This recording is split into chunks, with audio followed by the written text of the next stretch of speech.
Assalamualaikum warahmatullahi wabarakatuh. Okay, we are from second group.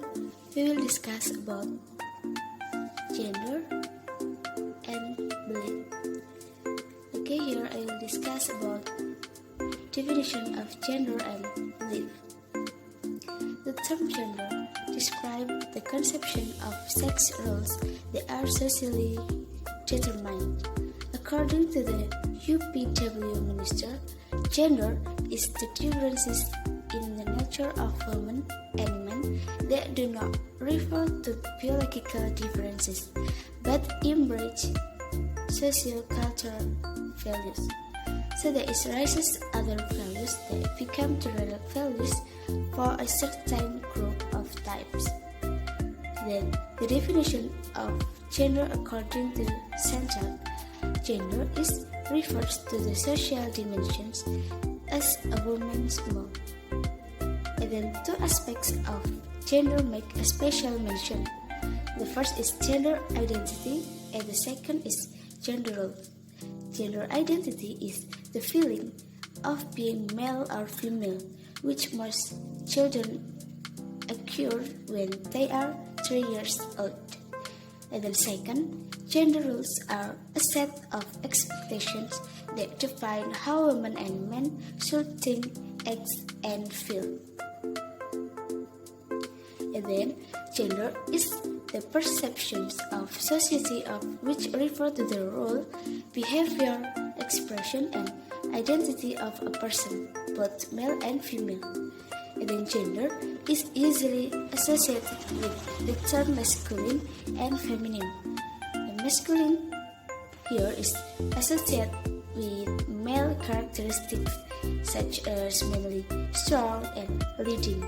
And then while feminine is associated with female traits such as nurturing, gentle, and feeling. Jadi, gender di sini adalah persepsi masyarakat atau yang mengacu pada peran, tingkah laku, ekspresi dan identitas seseorang laki-laki maupun perempuan. Jadi jenis kelamin biasanya yang dikaitkan dengan istilah maskulin dan feminim. Maskulin di sini dikaitkan dengan karakteristik laki-laki yang identik dengan kejantanannya, kuat, dan juga terkemuka. Sedangkan feminim lebih condong kepada sifat-sifat perempuan seperti mengasuh dengan kelembutan dan juga berperasa. And then basically masculine and feminine try to exist in every human being, both male and female. The masculine or feminine side it will develop depending on cultural change. This opinion was corroborated by Margaret Mead, who said that masculine and feminine traits that stand out in a person are as cultural products. According to Simone de Behavior, a person is not born as male or female, but is made by the culture to be male or female. That said by Michelle 1974. As a conception of gender refers to the notion that a person is born as a man or a woman whose existence varies in time, place, culture, nation, and civilization. This situation changes from time to time, and then gender is a mental and cultural interpretation of gender differences and relationships between men and women.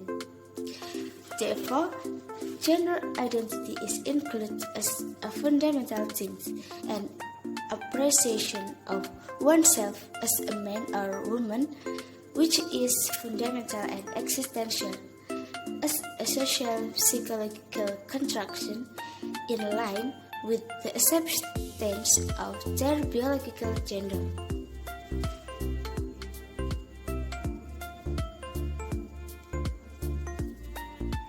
Jadi pada dasarnya ciri-ciri maskulin dan feminim terdapat pada setiap manusia, baik laki-laki maupun perempuan. Dan sisi maskulin dan feminim itu akan berkembang tergantung pada perubahan budayanya. Pendapat tersebut dikuatkan oleh Margaret Mead yang mengatakan bahwa maskulin dan feminim yang menonjol pada diri seseorang adalah sebagai produk budaya.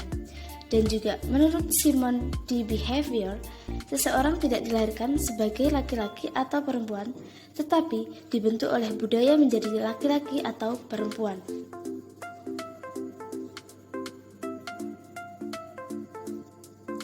And then for the next is definition of belief. A belief is an attitude that something is the case or that some proposition about the world is true. In epistemology, philosophers use the term belief to refer to attitudes about the world which can be either true or false. And then belief are the subject of various important philosophical debates. It can be in the form of belief according to the role models of our ancestors who still believe in culture, customs, or believe in their respective religions. Jadi, keyakinan di sini adalah sikap bahwa sesuatu yang terjadi atau bahwa beberapa proposisi tentang dunia adalah benar. Dalam epistemologi, filsuf menggunakan istilah keyakinan untuk merujuk pada sikap tentang dunia yang bisa benar atau juga bisa jadi salah. Kejadian ini bisa diungkap bahwa keyakinan adalah subjek dari berbagai perdebatan filosofis penting. Dan hal ini bisa seperti keyakinan menurut ajaran nenek moyang yang masih menjadi adat istiadat di sekitar kita, ataupun keyakinan terhadap agamanya masing-masing.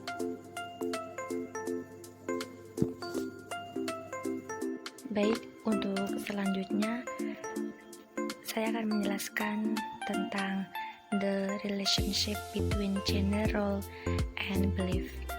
In the current study, we address this gap in research by investigating the long-term association of traditional gender role belief in adolescence with subsequent educational and occupational attainment in adulthood for females and males using a longitudinal dataset spanning over 20 years to explore the complexity of the impact of traditional gender role beliefs on these outcomes.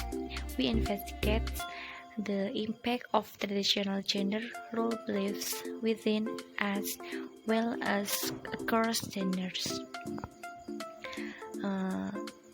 And then traditional gender role beliefs and educational and STEM occupational attainment. So, amongst important internalized social and cultural values are the general beliefs about responsibilities and behaviors deemed appropriate for women and men. Such beliefs are then likely to be reflected in individual women's and men's social identities, anticipates with future social roles and short and long-term goals. And then women who endorse traditional gender role beliefs related to family and work roles are more likely to focus on family responsibilities with consequences for the choice they make with regards to educational and occupational aspirations and attainment. The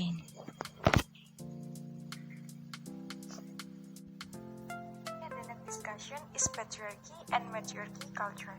The first, patriarchy culture. The definition of patriarchy culture. Patriarchy is a social system in which men hold the main power and dominate the rules of political leadership, moral authority, social privilege, and property control. And some patriarchal societies are also patrilineal, meaning property and title are inherited by male lineages. Jadi, patriarki merupakan suatu struktur sosial yang secara umum meletakkan kedudukan di mana seorang laki-laki memiliki kekuasaan atas perempuan. Dan masyarakat patriarki ini terdiri dari struktur kekuasaan yang didominasi laki-laki di seluruh masyarakat yang terorganisir dan dalam hubungan individu. Dan beberapa masyarakat patriarki juga seorang masyarakat yang patrilineal. Artinya properti dan gelar diwarisi oleh garis keturunan dari pihak laki-laki. Dan perkembangan patriarki ini tidak hanya pada hubungan keluarga, melainkan dalam organisasi sosial, hukum, politik, agama, dan ekonomi dari berbagai unsur budaya yang berbeda. According Merriam-Webster, patriarchy is a social organization characterized by the supremacy of the father in the clan or family, legal dependence on wives and children, as well as the calculation of ancestry that passed down in the male lineage. And according Claudia von Werhoff, with a radical historical perspective explain that the beginning of the emergence of patriarchy came from the war tradition, in which the existence of patriarchy is considered to be entirely dependent on the continuity of work which position men as the dominant class because of their physical strength.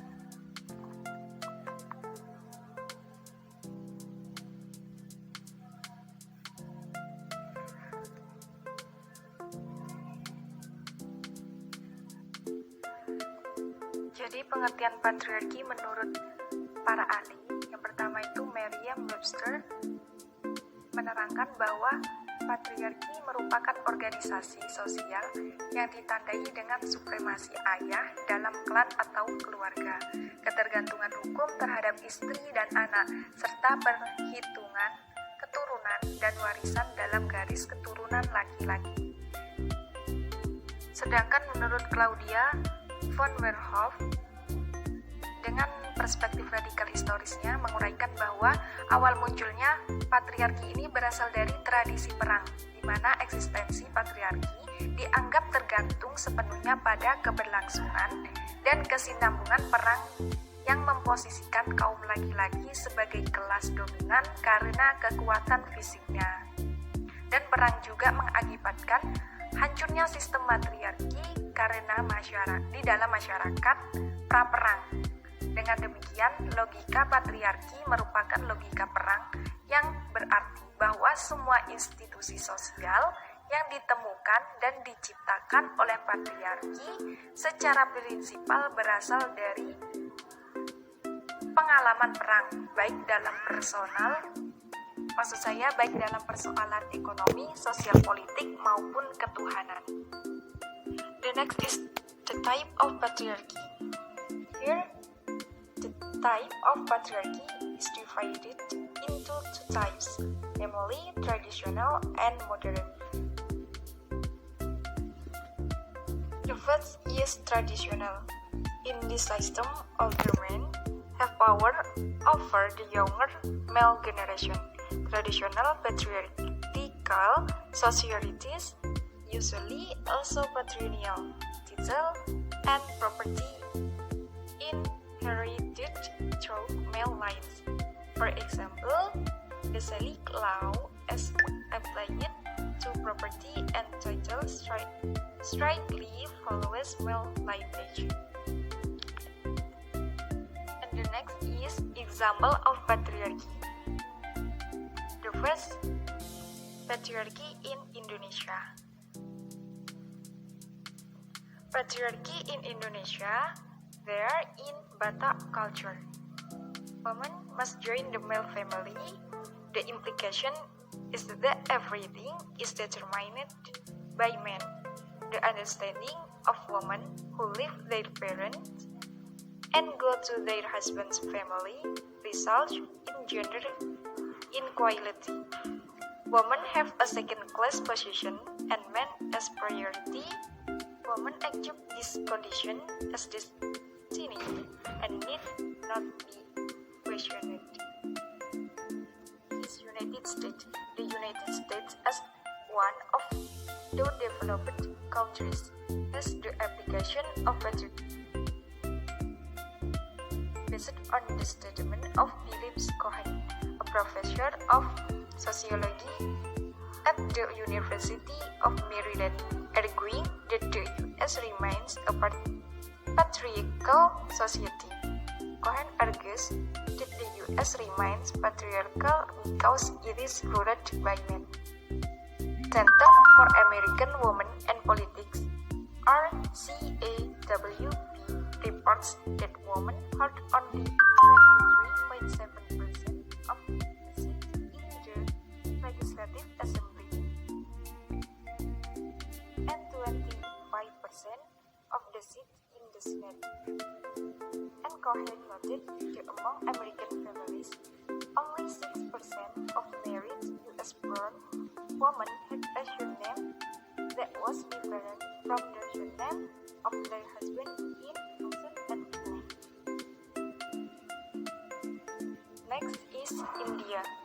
Women in India are not given the opportunity to grow in the name of religion and socio-cultural practice. Thus, women in India have little freedom. Even in their home, they have an unequal and inferior status in society and are subject to the rules of the male head of the household, their father in childhood, and their husband after marriage. Discussion is matriarchy. The definition of matriarchy. Matriarchy is a social system which means the older women have absolute authority over individuals and family groups by extending one or more women, such as in a council, exercising the same level of authority over the community as a whole. Jadi, matriarki merupakan sistem sosial yang berarti perempuan yang lebih tua memiliki otoritas mutlak atas individu dan kelompok keluarga dengan perluasan satu atau lebih perempuan seperti dalam sebuah dewan, menggunakan tingkat otoritas yang sama atas komunitas secara keseluruhan. According Merriam-Webster, matriarchy is a family, group, or state governed by a mother leader, where a system of social organization in which heredity and inheritance are traced through the female line. Jadi menurut Merriam-Webster, matriarki adalah keluarga, kelompok atau negara bagian yang diperintah oleh seorang ibu pemimpin. Jadi ibu merupakan leader dalam kelompok tersebut. Di mana suatu sistem organisasi ini keturunan dan warisan dilacak melalui garis perempuan. Jadi perempuannya lebih dominan ketimbang laki-laki. According your dictionary, matriarchy is a form of social organization in which the mother is recognized as the head of the family or tribe. Heredity and kinship which is traced through the mother. Government, rule, or woman's domination. So that in this case, a collection of women is position of power, especially especially in a social system or community like that. Dan menurut your dictionary, matriarki adalah suatu bentuk organisasi sosial di mana ibu diakui sebagai kepala keluarga atau suku, keturunan dan kekerabatan yang dilacak melalui ibu, pemerintahan, aturan, atau dominasi perempuan.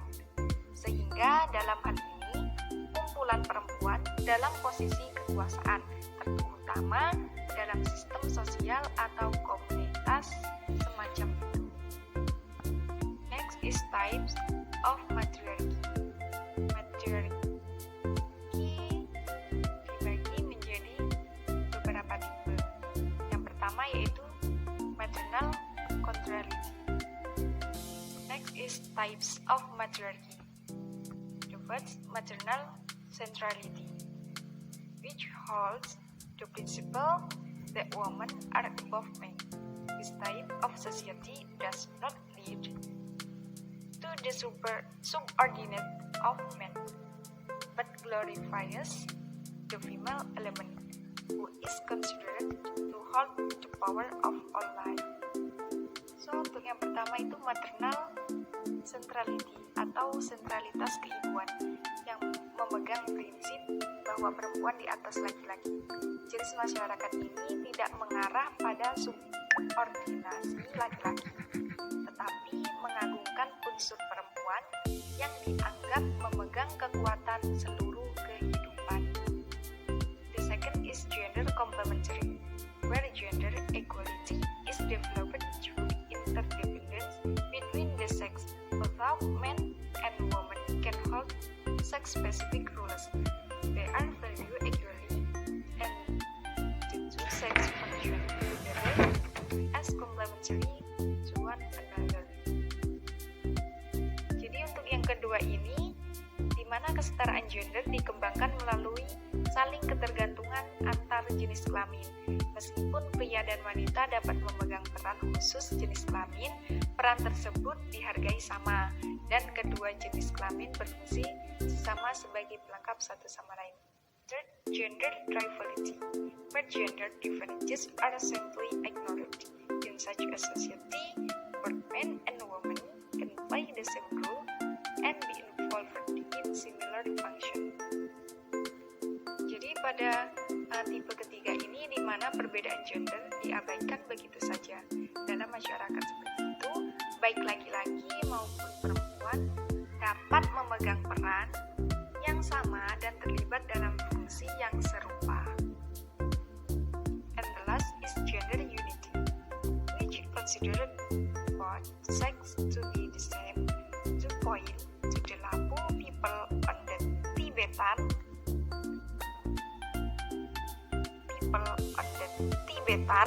plateau in southwest China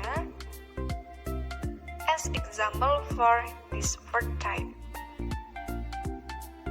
Jadi yang terakhir yang menganggap kedua jenis kelamin itu sama.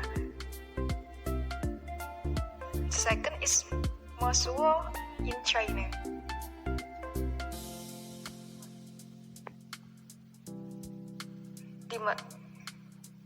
The Mosuo woman is China's last surviving matriarchy.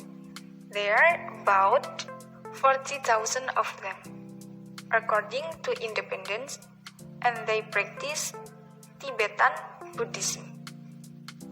The genealogy is traced through the woman in the family. The society is also matrilineal, meaning that property is passed down from the same female lineage. The Mosuo woman is also not married. If they choose to have a partner, the two do not live together, and the mother plays a major role in raising the children. As is Umoja in Kenya. The Umoja tribe is no man's land. Here, men are forbidden. This village is home to women who have experienced sexual or gender-based violence.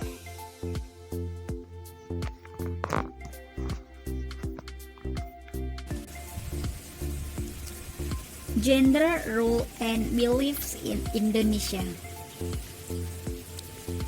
The Indonesian government applies a heteronormative standard where there are only two genders, male and female. However, homosexuality and transgender exist in public life and are not criminalized. Indonesia is basically a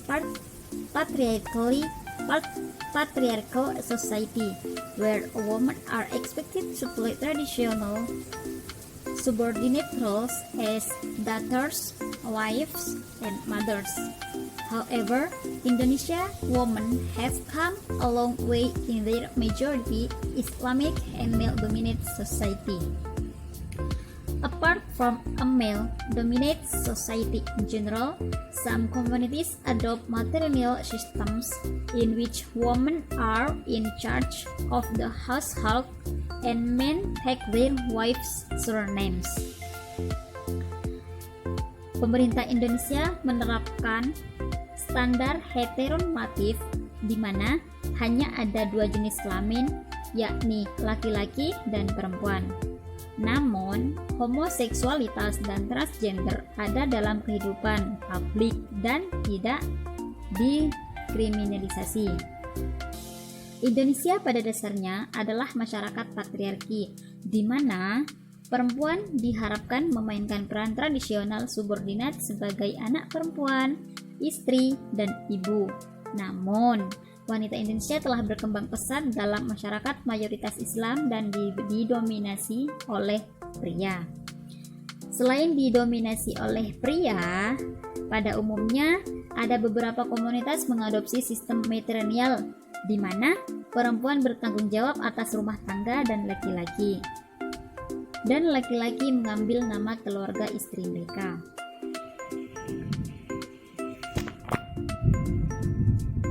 Gender role in Minangkabau. Di sini saya mengambil contoh gender role in Minangkabau. Minangkabau is one of the largest ethnic groups in Indonesia, which has a maternal kinship system. In the matrilineal Minangkabau kinship system, women get a different position when compared with women in patrilineal societies. The maternal system turned out to put the position of women and men in balanced way. Women rule the domestic roles, ownership of families' properties such as home and ranch paddies passed from mother to daughter for generations, while men have all political position of political and religious leadership. Minangkabau merupakan salah satu suku bangsa terbesar di Indonesia yang memiliki sebuah sistem kekerabatan matrilineal. Dalam sistem kekerabatan matrilineal Minangkabau ini, wanita mendapatkan posisi yang berbeda jika dibandingkan dengan wanita secara patrilineal. Dalam sistem kekerabatan matrilineal ini menempatkan posisi perempuan dan laki-laki secara seimbang, di mana wanita menguasai posisi domestik seperti kepemilikan properti keluarga yaitu rumah dan sawah diturunkan dari ibu ke anak secara turun-temurun. Sedangkan pria memegang semua posisi politik, kepemimpinan, dan agama. Beliefs in Minangkabau. Most of the Minangkabau people are Muslim. The villagers believe in ghosts such as kuntilanak, where women inhale the crown of the baby from a distance, and alienate witchcraft, which is to deliver poison through the air. Nah, sebagian besar masyarakat Minangkabau beragama Islam. Masyarakat Minangkabau percaya dengan hantu seperti kuntilanak, perempuan menghirup ubun-ubun bayi dari jauh, dan menggasing atau santet, yaitu menghantarkan racun melalui udara. Minangkabau people believe in traditional ceremonies including the first public ceremony is a ceremony to commemorate Hasan and Husain death in Padang Karabela. Masyarakat Minangkabau ini percaya dengan upacara-upacara adat, yaitu yang pertama upacara tabwik adalah upacara peringatan kematian Hasan dan Husain di Padang Karabela. The first is Khitan and Katam ceremonies are related to the human life cycle, such as the ceremony of descending the ground or descending bath is the ceremony of the baby touching the ground for the first time. Kekah ceremony is a ceremony to cut a baby's hair for the first time. Yang kedua yaitu upacara Khitan dan Katam yang berhubungan dengan lingkaran hidup manusia, seperti upacara turun tanah atau turun mandi, yaitu upacara bayi menyentuh tanah pertama kali. Upacara Kekah yaitu upacara memotong rambut bayi pertama kali. The third is the ceremony of saving people for the dead on the 7th, 40th, 100th, and 1000th day. Yang ketiga yaitu upacara selamatan orang meninggal pada hari ke-7, ke-40, ke-100, dan ke-1000. Next is mother is the most important person in society.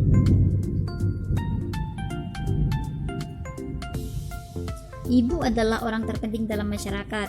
A woman rule the household work, dan wanita menguasai dunia rumah tangga. The last is, and although marriage is possible in Minangkabau society, couple must have separate bands. Meskipun perkawinan dimungkinkan dalam masyarakat Minangkabau, pasangan harus memiliki tempat tidur yang terpisah. I think enough for me. The next material will explained by my friends. Thank you.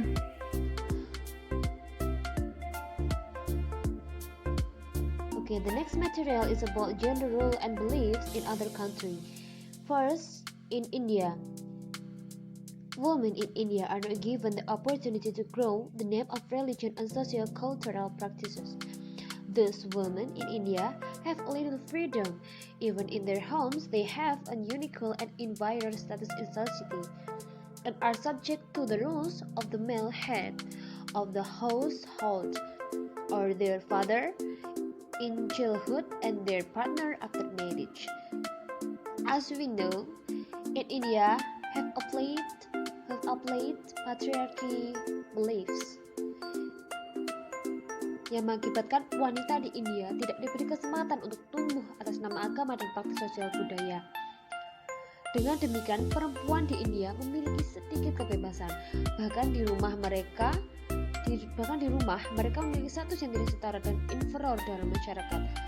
Dan tentunya dengan masih menggunakan budaya patriarki membuat perempuan di India tunduk pada aturan laki-laki atau kepala rumah tangga. Dalam tanda kurung atau dalam tanda kutip, ayah mereka di masa kanak-kanak dan juga suami mereka setelah mereka menikah. Youth KOS, sebuah platform untuk suara anak muda India tentang isu-isu kritis, melaporkan bahwa karena posisi perempuan yang relatif rendah dalam masyarakat India mengakibatkan pemerkosaan, pembunuhan, pembakaran dan pemukulan istri dan diskriminasi adalah hal yang biasa sebagai ekspresi dominasi laki-laki atau perempuan. Selanjutnya, the next is Peru.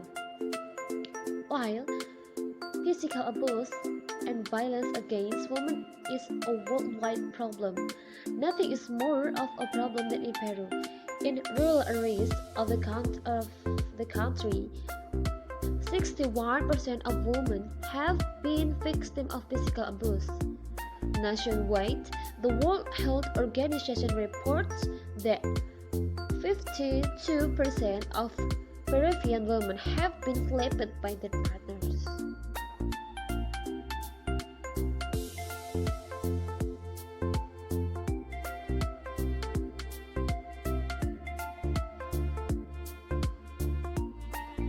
Dalam artikel tahun 1990 di jurnal akademis Women Employment and the Family in the International Division of Labor, Alison McEwan Scott mengamati 7 pola patriarki di kelas pekerja Peru. termasuk rendahnya tingkat partisipasi angkatan kerja perempuan, dan bahkan hanya di jenis pekerjaan perempuan tertentu dan ketimpangan pendapatan tinggi antara jenis kelamin. Untuk di India dan Peru sendiri, mereka lebih menganut kepada beliefs patriarki yang sudah dijelaskan pada pembahasan sebelumnya terkait patriarki itu apa. Kalau untuk di India sendiri, di Asia, karena di Asia kebanyakan negara-negara di Asia itu masih menganut sistem patriarki, di mana lelaki lah yang lebih dominan daripada perempuan. Untuk selanjutnya, beliefs and gender role in other country, yaitu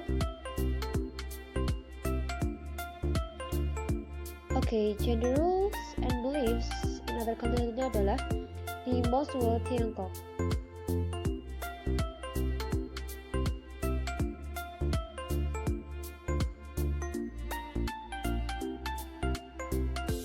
Selain yang ada di Indonesia itu suku Minangkabau, sebuah suku yang mendiami kaki gunung Himalaya juga menganut sistem matriarki, yaitu suku Mosul, Tiongkok. Mosulman is Chinese last surviving matriarchy.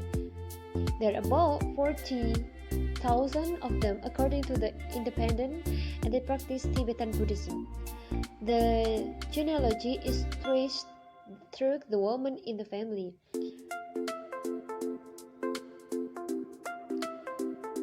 Suku yang menghuni lembah Yunan di barat daya Cina ini adalah suku yang menempatkan otoritas dari garis perempuan. Uniknya, suku Moswa ini adalah satu-satunya kerajaan wanita yang tinggal di tepi danau Lugo Cina dengan sistem matriarkinya. Menurut laporan The Vintage News, garis keturunan ibu adalah kunci keluarga terbentuk.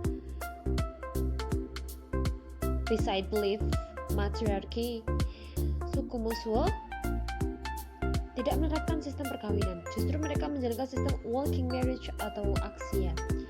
Walking marriage adalah pernikahan berjalan. Maksudnya, para perempuan suku Moswa bisa bebas memilih pasangan tidurnya tanpa harus ikatan pernikahan.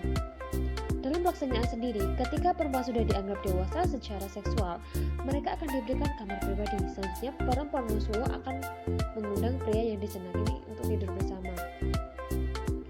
Ini sungguh unik ya.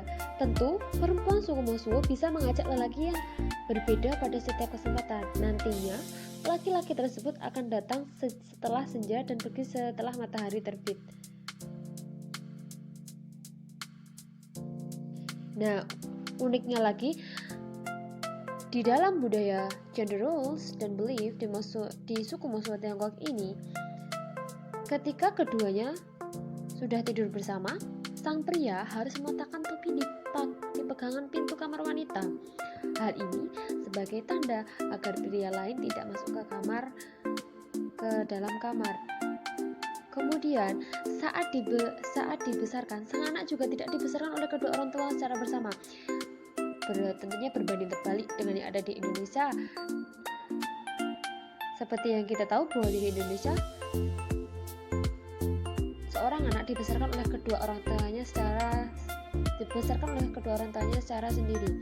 Kemudian untuk di suku Moswa Tiongkok ini, sang ibulah yang akan merawat anaknya dengan bantuan saudara kandungnya. Sementara sang ayah tidak ada tanggung jawab untuk memberi nafkah ataupun tinggal bersama dan mendidik anaknya. Selain anak yang lahir dari ayah berbeda, sistem ini membuat sang anak tidak mengetahui siapa ayahnya. Inilah keunikan Moswa di Tiongkok. Beberapa sumber menyebutkan bahwa sistem ini terbentuk ketika para perempuan ditinggal suami yang berdagang di jalur sutra dari Cina ke India. Para istri merasa sakit hati karena ditinggal begitu lama dan akhirnya mereka memilih untuk melakukan walking marriage ini.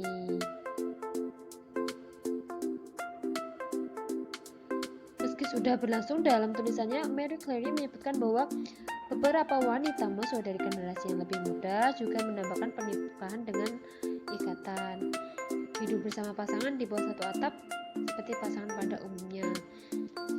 Untuk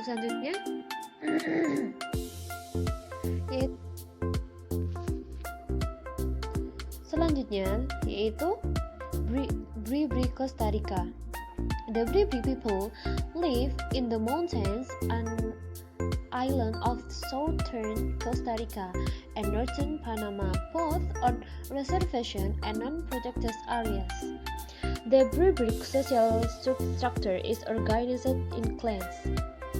Each clan is composed of an extended family.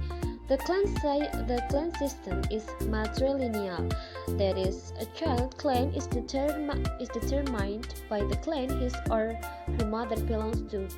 They give a woman a very important place in Bribri society since they are the only ones that can inherit land and prepare the scarred cacao. The scarred cacao is the drink that is essential for their rituals. Men's roles are defined by their clan and often are exclusive for men. Examples of this rule are the awa or shaman and the oko, the only person allowed to touch the remains of the dead, sing funeral songs and prepare the foods eaten at funeral. Cacao, cacao as in most of the indigenous groups in the southern Costa Rica and northern Panama has a special significance in Bribri culture. For them, cacao tree used to be a woman that Sibu or God turned into a tree. Cacao brains are never used as firewood and only women are allowed to prepare and serve the scarred drink. Cacao is used in special occasions, ceremonies and in certain rites of passage such as when young girls have their first menstruations. Currently, there exist several Bribri women's associations that produce organics, handmade chocolates that helps them in their livelihoods. Bribri people are indigenous tribe with about 12,000 until 35,000 members. In the society, land is passed down from the mother to her children. Women are respected and prepared as the only people who can drink scarred cocoa for their religious ritual. Rules and lives in other countries in Umoja, Kenya. The Umoja tribe is a land without humans. Here men are forbidden. This village is home to women who have experienced sexual or gender-based violence.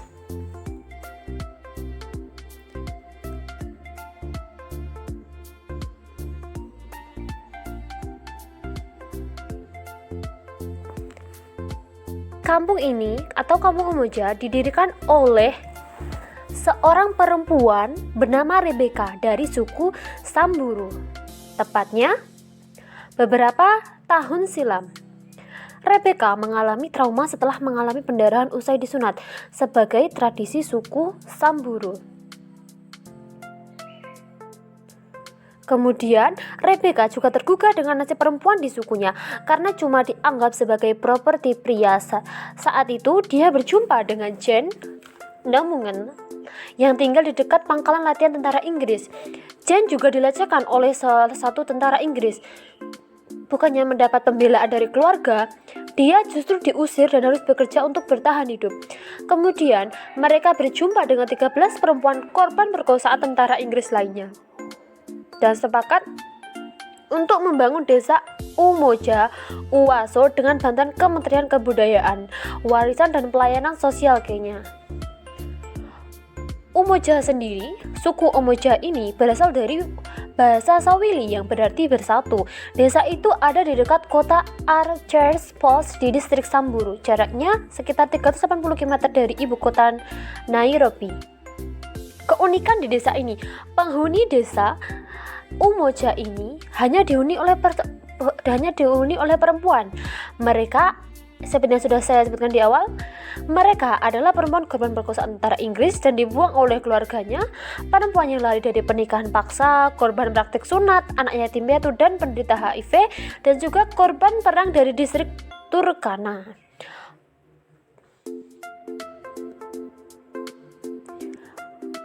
Gender role di sini lebih kepada beliefs matriarki atau matrilineal. Di desa Umoja ini adalah desa tanpa pria. Desa Umoja tidak mengizinkan pria tinggal di sana, kecuali anak-anak yang lahir di kampung itu. Pria tetap dibukakan pintu untuk mengerjakan beberapa pekerjaan harian atau adat. Selain itu, pria juga diperbolehkan masuk ke kampung tersebut untuk memenuhi hasrat seksual. Para perempuan di kampung Umoja hidup dengan membuat perhiasan tradisional Kenya. Mereka menjual lewat pusat kebudayaan perempuan Umoja, Umaso. Selain itu, Umaso juga membuka pintu untuk wisatawan dengan menetapkan harga tiket. Mereka juga membuka pusat kebudayaan dan pusat camping di cagar alam Samburu. Tidak hanya itu, keunikan selain mereka membuka pariwisata, mereka menyalurkan sebagian hasil dari membuka pariwisata tersebut untuk membangun sekolah. Mereka mampu membangun sekolah dasar yang di dalamnya mampu menampung 50 siswa.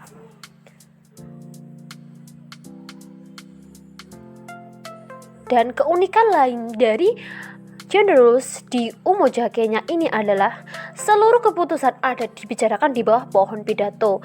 Rebecca Lolosoli, laki-laki seorang perempuan, bertindak sebagai pemimpin. Namun, semua warga di desa Umoja itu memiliki kedudukan setara, walaupun mempunyai seorang pemimpin yaitu seorang perempuan. Di desa Umoja ini, kedudukan semuanya setara.